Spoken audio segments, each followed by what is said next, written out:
बल्कि सामाजिक न्याय, समानता और संविधान की भावना का वह उत्सव है। सबल और सशक्त भारत के निर्माण में बाबा साहब भीमराव अम्बेडकर हम सबके प्रेरणा पूर्ण हैं। भारतीय संविधान के शिल्पी बाबा साहब भीमराव अम्बेडकर ने संविधान को ऐसा रूप दिया जो आज भी जीवंत है।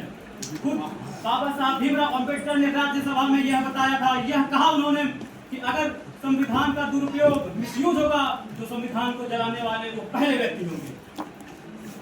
यूनिवर्सिटी ऑफ शिकागो के प्रोफेसर टॉम किन्सबर्ग ने 1789 के बाद लिखे गए 190 संविधानों का अध्ययन किया और उन्होंने पाया कि केवल उन संविधानों का औसत जीवन काल 17 से 18 साल है, लेकिन भारत का संविधान वह आज भी जीवंत बना हुआ है।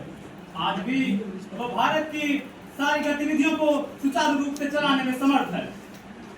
बाबा साहब की दूरगामी सोच, दृढ़ संकल्प और कड़ी मेहनत का यह परिणाम है। बाबा साहब अपनी book the problems of rupees और द एलिगेशन ऑफ कास्ट में लिखते हैं, उन्होंने एक दृष्टांत व्यक्त किया, अगर तुम्हारे पास 2 रुपए हैं तो तुम 1 रुपए की रोटी खरीदो और 1 रुपए की किताब। रोटी तुम्हें जीवित रखेगी और किताब तुम्हें सिखाएगी कि जीवित कैसे रहना है, समाज में कैसे रहना है, समाज में जीवित कैसे रहना है और समाज को कैसे बदलना है। बाबा साहब ने एक बात कही थी, शिक्षा उस शेरनी का दूध है जो पिएगा वो दहाड़ेगा। बाबा साहब के पास खुद ब खुद 32 डिग्रियां थी और 9 से 10 भाषाओं का ज्ञान था। यह समग्र परिमाण है बाबा साहब के उन वक्तव्यों का। एक अर्थशास्त्री होने के नाते उनकी book the problem of rupees जो 1923 में पब्लिश हुई, इस बुक का प्रयोग आरबीआई की स्थापना में बहुत महत्वपूर्ण भूमिका अदा की।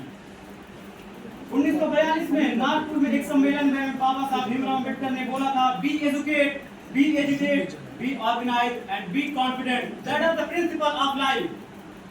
अम्बेडकर जी शिक्षा को सामाजिक न्याय, समानता और सशक्तिकरण को सबसे मजबूत साधन मानते थे।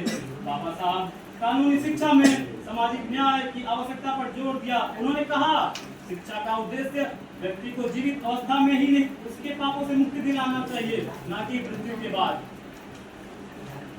शिक्षा दर्शन की प्रासंगिकता के संदर्भ में बाबा साहब कहते हैं, शिक्षा के मानव का विकास ही मानव जीवन का अंतिम लक्ष्य होना चाहिए। अम्बेडकर का जीवन और उनका मिशन स्वयं इस बात का जीता जागता उदाहरण है। अगर बात सुधारों की जाए तो उन्होंने सामाजिक सुधार, जाति प्रथा का उन्मूलन, अस्पृश्यता का अंत, समानता और बंधुत्व। अगर बात करें शैक्षिक सुधारों में उन्होंने यूनिवर्सल एजुकेशन की बात की, दलितों के लिए विशेष अवसर की बात की, महिला शिक्षा पर जोर दिया।